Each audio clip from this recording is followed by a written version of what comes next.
So hi everybody, my name is Brian Schugg and I am the building inspector for the village of Ellenville. And real quickly, I just make sure that the buildings that you guys are in every day are safe. And today, I'm going to be reading to you guys, "Oh Say Can You Seed?"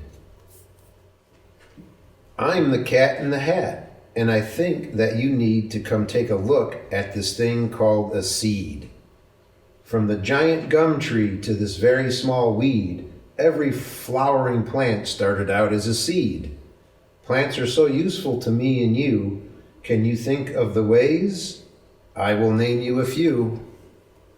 The paper for books, the cloth for your pants came from trees and from cotton. That's two kinds of plants. The grains and the fruits and the veggies you eat, why, they come from plants too. And here's something neat.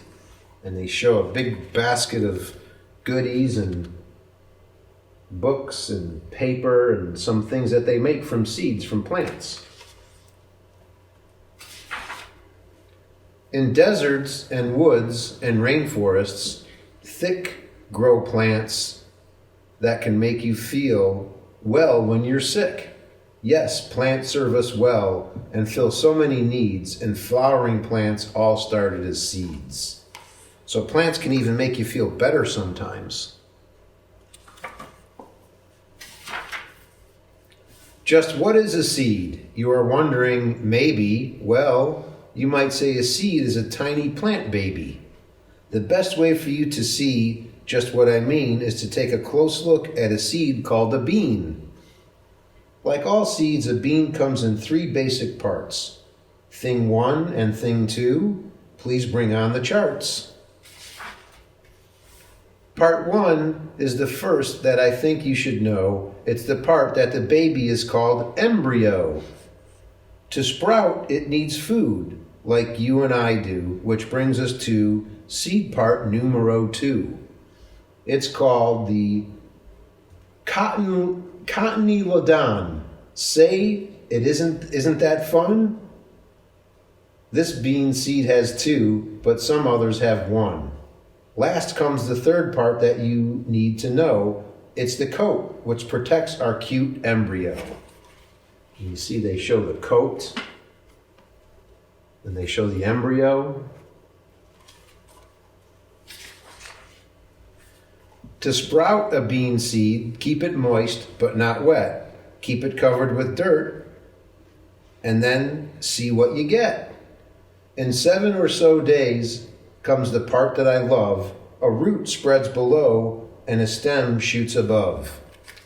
It shows the root, the stem, and the little roots, and the plant starting to come out.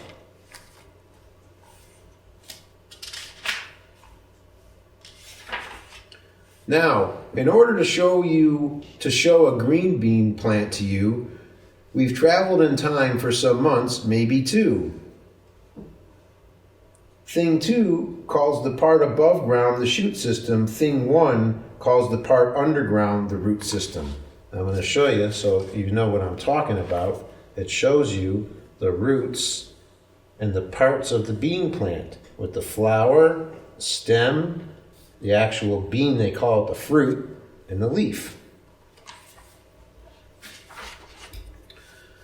To get a good look at the roots underground, it is better to make like a mole, I have found.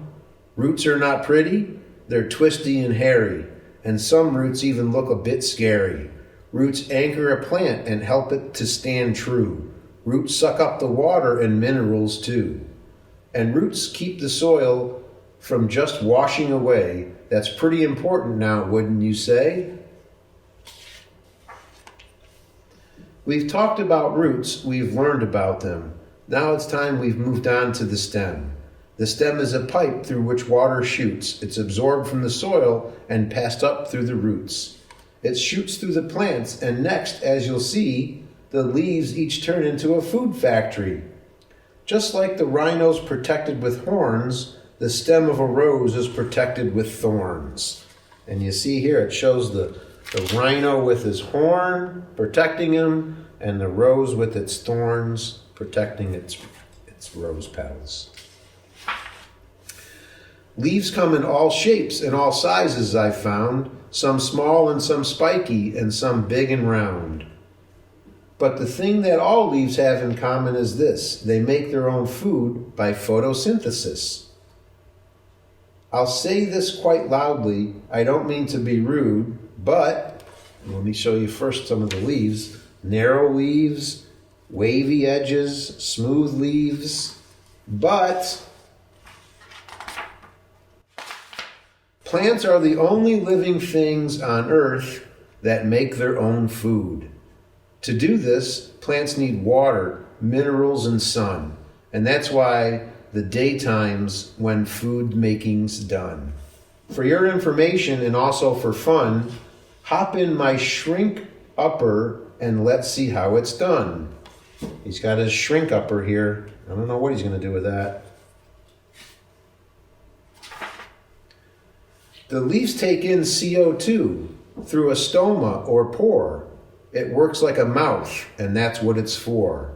Then the air gets mixed in with the water and sun, and that's how the food-making factory is run. I see by my clock that it's now the hour to drop in and say hello to the flower. Plants breathe out a gas that we breathe in. The name of that is called oxygen. So it shows the leaf and how it works, where water goes into the leaf, turns it into food, and then it comes out as oxygen on the other end.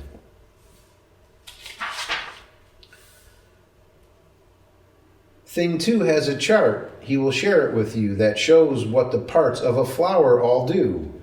In the pistil are ovals. They're unfertilized seeds. The stamen holds pollen, which is an oval need. An unfertilized oval will not ever grow, and pollen's the stuff that will fix that, you know. A flower's own pollen or another's okay. That's where the bees play a role, by the way. Shows here the parts of a flower. Oh, my hat came off. The pollen grain, the stigma, stye and ovary, and stamen. To make honey, bees need to get nectar from flowers. They fly and they gather this sweet stuff for hours. The pollen sticks onto their bodies and legs. It falls off and sometimes it reaches the eggs. An oval that's fertilized becomes a seed. Around it grows fruit upon which we feed. When we say the word fruit, do you know what that means? It means olives, nuts, grains, plantains, and tangerines. And apples and oranges and pineapples too. All kinds of plant foods that are healthy for you. Some fruits are juicy and messy to munch on. Dry ones like nuts are nice just to crunch on. Not all plants with seeds give us edible fruit. Some plants have seeds that look weird or look cute. Burr seeds are hitchhikers that ride on your clothes, and dandelion seeds sometimes fly up your nose. Seeds come in pods that explode like a sneeze. Other seeds may have wings that can fly in a breeze. You can see he's getting us all sneezy from the flowers, from the pollen.